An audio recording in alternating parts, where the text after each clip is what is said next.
As we set out, there's two things that the HDC members deal with. One is building with Nantucket in mind, which is our essentially it's our guidebook. It's a rough guide to people who are practicing on the island. What kind of buildings and what are the kinds of things that the HDC is going to be looking for when they go forward with their projects. It talks about history of the island. It talks about different areas of the island, in town, out of town, Madaket, Wisconsin. Each area is treated differently. Oh, they are. And then once a week we have, well, every other week we have a new business meeting, and then the alternate weeks we have an old business meeting. So when we have a new business meeting, a lot of things get put on a view list, and what I have here is about an inch of paper with probably 25 items that we need to go view before the meetings. It has the reduced sets of the drawings, description of the property, sometimes explanations of what the architect or the designer or even the homeowner is hoping to accomplish with the design. So that's what we look at. So why do we need an HDC? I mean, what's the whole purpose behind it? Well, I think the best way to tell how important the HDC is to go off island for a little bit. And when you drive around the Cape, which used to, when I was a child, have much of the same charm as Nantucket has today, you see that there's lots of modern buildings and Jiffy Lubes and 10 million other things that have been stuck into the mix, both replacing historic structures as well as creating a setting that essentially takes away from the historic structures. It changes the feeling of the island, or the town, in this case our island, and it would change essentially the economic vitality of the island, because people visit this island. You know, some come here to go to the beach, some come here to shop, but a lot of people come here to enjoy the history and the character. Do you think that truly adds to the enjoyment, the fact that it looks this way? I think it does. And I think one of the ways you can tell is by looking at the real estate prices. Not only is Nantucket real estate so high in price, but you know, if you control for waterfront property with the views, you take that out of the mix, the highest priced property in Nantucket is in the core districts. It's interestingly the small, non-compliant lots under zoning, the very small lots actually cost the most. Interesting. It was done, we actually just celebrated our 50th anniversary last year. The HDC received an award from the state for 50 years. I think it goes back to 55, so maybe that's just telling you that my memory's going. It's been more like 2 years. But the HDC is actually just about as old as me, so I wasn't around when it was founded. I don't know specifically the people involved in it, but I think that they had the foresight to recognize that the island was going to be ruined if they let any kind of development come in. And the best way to do it would be to create a historic district, which originally just encompassed the core old section of town. This area we're going on Main Street, which is one part of town. And then we have Wisconsin in the mix as well. In the late 60s, people were distressed at some of the architecture that was being built in outlying areas. I think Tristram's Landing in Madaket was one of the specific points of distress, and the town meeting voted to expand the historic district to cover the entire island. So today, all of Nantucket, including the outlying islands, Tuckernuck and Muskegon, are covered by the historic district. And any exterior architectural work, which includes things such as fences and the accoutrements that go with architecture, need approvals from the Historic District Commission before they can be built. You know, are there a lot of HDCs in other towns? There are historic districts. They're usually small sections of towns. It's unusual to have an entire town be a historic district, and it's even more unusual, I suppose, to have an entire island, which goes outside of what we consider town, to be a historic district. The interests for the people on Nantucket in terms of what the HDC does are slightly different. We have in town, we're concerned with preserving the historic architecture, the old buildings that actually date back in time here. And then if you look at the statute, the language, it talks about controlling the setting for those old buildings and making sure that there's not a development that is incongruous with the old buildings.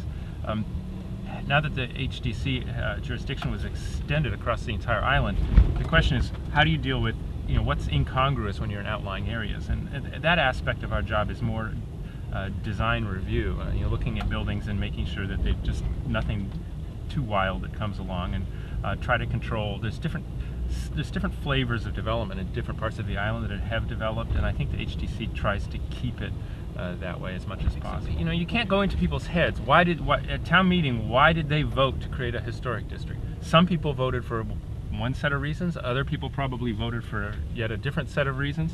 I think there are people who are genuinely concerned about saving old structures because it's our history. People who appreciate history and want to preserve old things. The same kind of people who might own old paintings. Well, how do you feel those people feel today that voted for it then? They're still around, some of them. They are. Do you think that some of them are sorry that they ever did it? I don't know whether anybody's sorry that we created a historic district. I think there's people who are distressed at the development on the island, yeah. But that isn't that's not part of the Historic District Commission's job to prevent development. I think people buy property some people do it as investments, but a lot of people do it to build houses and live here. People enjoy living here, and part of the reason they enjoy it is because of the preserved old town. Yeah. The other thing is that there's an economic interest in creating a historic district. If you look at the Supreme Court decision from the state of Massachusetts that upheld the existence of this of the Historic District Commission, because as with anything, it was challenged in court. People essentially argued that it violated their property rights to have the government controlling what they could put on their property. Yeah. And if you read the decision, it's interesting because they essentially say that there is a restraint on your use of your property, but overall for the community there's a benefit that exceeds any individual constraint, and that's an economic benefit. The whole analysis is done in economic terms, which is essentially that because the whole town will be preserved by the Historic District Commission, then everybody will benefit by the increased value of the town in terms of tourism and in terms of increased property values. So the interesting analysis for people who are interested in just preserving things because they're old. The courts actually upheld the district because of the economic value of creating it. Well, if you think of Main Street, imagine if somebody had ripped out halfway up and put a Jiffy Lube in there, or a Dunkin' Donuts with a modern plastic. Or even, yeah. Everybody loves Dunkin' Donuts, but you can shove Dunkin' Donuts into an old building. What you don't want to see is the old buildings go away and be replaced with modern architecture, because people will not pay the premium, and the property values. All property values go up, but property values go up higher on Nantucket. And the building materials are also, controlled by the HDC. We're very concerned about using traditional building materials, especially in the core district. So when you're driving down the streets here in town, you'll see all of the windows are true divided light windows. They're not fake mutton bars applied to double pane windows. The doors are made out of wood. The shingles are wood. The corner boards are wood.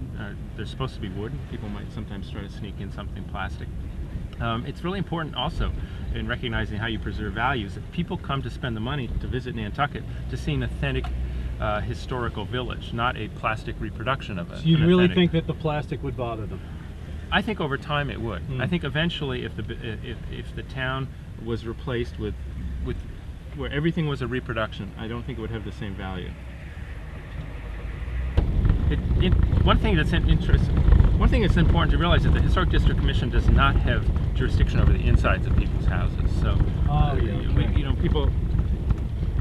people who are concerned about historic districts have to recognize that it's really only governing what's on the exterior, materials, exterior shapes. But what you do on the inside is your own business. You could, in theory, have one large room, 2 stories, 3 stories tall when you came in the door, and the HDC would have nothing to say about that. We do look at the massing of buildings, try to preserve historic massing trends. So you essentially start with one building, and then you have additions that have been added onto it through the centuries, and it's that kind of additive massing that the HDC tries to get designers to emulate, because those kind of buildings fit in architecturally with the other buildings. And again, it goes back to that trying to preserve the neighborhoods and the streetscapes, and what the statute calls preventing incongruous architecture. In the core district, on the really old buildings, it would be really hard to add a 3rd story. We have houses, though, that in the core district which we've allowed to bump up, for instance, from a a one-story front facade to a 1.5-story front facade in order for them to get the code-required bathroom heights on the second floor. We let people pop out dormers, including shed dormers, out of the roofs so that they get more headroom up in the attic, so that they can convert those into bedrooms and living spaces. The people on the HDC are very sensitive to, certainly to the historic aspect of the buildings they're trying to preserve, but also to the real needs of the people who are trying to live in them. We all live in this town too, and some of us live in older structures and some of us live in newer structures, but we're all subject to the same rules and limitations that everybody else is when it comes to architectural design.